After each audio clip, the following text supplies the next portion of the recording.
నమస్తే అమ్మా, మీ పేరమ్మా? హేమలత. హేమలత గారు ఏం చేస్తుంటారు? డీలర్ని. ఈ ప్రభుత్వం తరపున పసుపు కుంకుమ అని చెప్పిస్తున్నారు కదా, మీకు మీరున్నారా డ్వాక్రా గ్రూప్? ఉన్నాం. అందే మీకు పసుపు కుంకుమ అందాయి.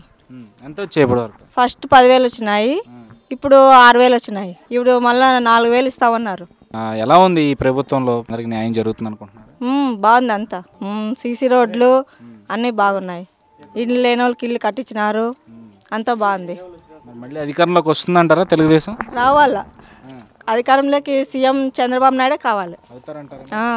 కంపల్సరీ అవుతారు. మీ నియోజకవర్గంలో చూసుకుంటే ఇక్కడ ఎమ్మెల్యేగా పయ్యావుల కేశవ్ గారు పోటీ చేస్తున్నారు అని అంటున్నారు, మరి ఆయన గెలిచే అవకాశం ఉందంటారు? గెలుస్తారు, కంపల్సరీ గెలుస్తారు. ఎందుకని? గెలిచాలి, వాళ్ళు మంచి పనులు చేస్తున్నారు అన్ని. అంటే మీ అందరికి అందుబాటులో ఉంటారా కేశవ్ గారు? ఉంటారు. నమస్తే, మీ పేరు? నా పేరు గౌతమి. గౌతమ్ గారు ఏం చేస్తుంటారు? నేను ఇంట్లోనే ఆయుష్. మరి చూసుకుని మీరున్నారా డ్వాక్రా గ్రూపుల్లో? ఉన్నాము. ప్రభుత్వం అందించిన ఈ పసుపు కుంకుమ డబ్బులు వచ్చాయి మీకు? వచ్చినాయి. ఎంత వచ్చాయి ఇప్పటి వరకు? ఇప్పటి వరకు 16,000 వచ్చినాయి. 16,000. మరి మిగిలిన ఎప్పుడు వస్తాయి అంటున్నారు? రేపు నెల 5వ తారీఖు వస్తాయని. ప్రభుత్వం మీద చంద్రబాబు నాయుడు గారి పరిపాలన మీద మీ అభిప్రాయం ఏంటి? బాగుంది ప్రభుత్వం, బాగా చేస్తున్నారు. మరి మళ్ళీ అధికారంలోకి వస్తుందంటారా? వస్తుంది. ఎందుకని?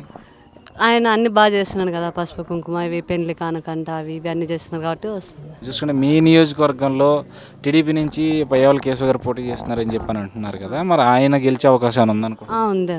ఆయన ఎందుకు గెలుస్తారంట? ఇంకా ఆయన కానీ అభివృద్ధి లెక్క చేస్తున్నాడు కదా, అందరికి అవి ఇవన్నీ చేసేది పెడుతున్నారు కాబట్టి ఆయన కానీ వస్తారని. అమ్మ నమస్తే, మీ పేరు? నా పేరు అక్నాగం సార్. పింఛన్ వస్తుందా మీకు? వస్తుంది. ఎంత ఇస్తున్నారు? 2,000 ఇస్తున్నారు. 2,000 ఇస్తున్నారు. మరి డ్వాక్రా గ్రూపుల్లో ఉన్నారా ఎవరన్నా మీ ఇంట్లో? నేనే ఉండాలి. మరి ఆ పసుపు కుంకుమ డబ్బులు వచ్చాయా? 2 దఫాలు వచ్చినాయి. ఎంత వచ్చారు 2 దఫాలు? మొదలు వచ్చిన 2,500 వచ్చినాయి, మొన్న 3,000 వచ్చినాయి. మరి ఇక్కడ చూసుకుంటే 6,000 తీసుకున్నారు, పింఛన్ ఏమో 2,000 తీసుకున్నారు, మొత్తం 8,000 ఈ ప్రభుత్వం తరపు నుంచి మీరు సహాయం తీసుకున్నారు.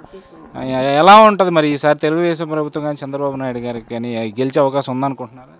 ఉంటుంది సార్. ఎందుకని? ఉంటుంది, అంతే మరి దుడ్డు ఇస్తున్నారు కదా, ఏడ్చిందే వాళ్ళకి న్యాయంగా. పెద్దమ్మ నమస్తే, మీ పేరు? నీలావతి. నీలావతి అమ్మ ఏం చేస్తుంటారు? ఏం పని లేదు సార్ నాకు. పింఛన్ అది వస్తుందా మీకు? పింఛన్ వస్తుంది. ఎంత ఇస్తున్నారు పింఛన్? 2,000. 2,000 ఇస్తున్నారు. సరిపోతున్నాయా 2,000? సరిపోతుంది, మళ్ళీ పంపించినాడు కదా సార్, మాకు అంతవరకు అన్నా పంపిస్తున్నాడు కదా, ఎక్కడమే 5,000 రూపాయలు ఇచ్చా, మళ్ళీ ఇప్పుడు 2,000 చేసినాడు, ఇంకంతకింటేనా? మరి మళ్ళీ గెలిస్తే 3,000 ఇస్తా అంటున్నారు కదా.